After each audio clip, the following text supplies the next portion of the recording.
Hi అండి, నేను మీ doctor Raghuteja, laser and laparoscopic surgeon. మన బాడీకి ఇంజన్ లాంటిది ఏదైనా ఉంది అంటే అది థైరాయిడ్. ఎప్పుడైతే ఇంజన్ ఎక్కువగా పనిచేస్తుందో ఎనర్జీ ఖర్చు అనేది ఎక్కువగా అవుతుంది. ఎప్పుడైతే ఇంజన్ స్లో అవుతుందో ఎనర్జీ అనేది తక్కువగా ఖర్చు అవుతుంది. సో థైరాయిడ్ని ఇంజన్ లాగా చూసుకుంటే ఎప్పుడైతే థైరాయిడ్ ఎక్కువగా పనిచేస్తుందో హైపర్ థైరాయిడిజంలో ఎనర్జీ ఎక్కువగా ఖర్చు అవుతుంది, మెటబాలిజం చాలా ఎక్కువగా అయిపోతుంది. హైపోథైరాయిడిజంలో ఇంజన్ స్లో అయినప్పుడు ఎనర్జీ తగ్గుతుంది.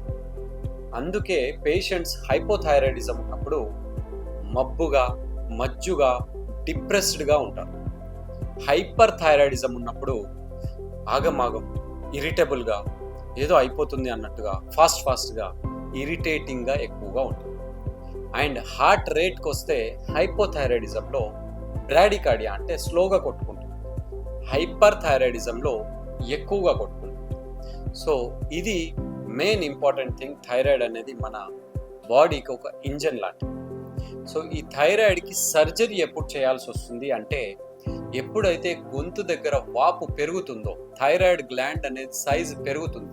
చాలామందికి ఇక్కడ గడ్డలాగా ఉంటుంది. ఈ గడ్డలాగా ఉన్నప్పుడు స్కాన్ చేస్తాం.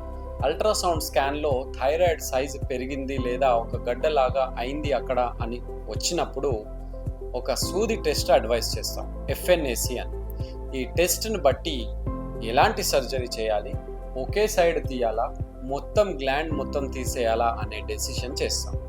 అందులో క్యాన్సర్ ఉందా లేదా నార్మల్ టిష్యూ ఉందా అనేది కూడా తెలుస్తుంది. సో ఇది థైరాయిడ్ ఎక్టమీ గురించి, హైపో అండ్ హైపర్ థైరాయిడిజం గురించి. ఇలాంటి ప్రాబ్లంతో సఫర్ అవుతున్న వాళ్ళు ఎనీ టైం నన్ను రీచ్ అవ్వచ్చు. Doctor Raghuteja, laser and laparoscopic surgeon. Thank you.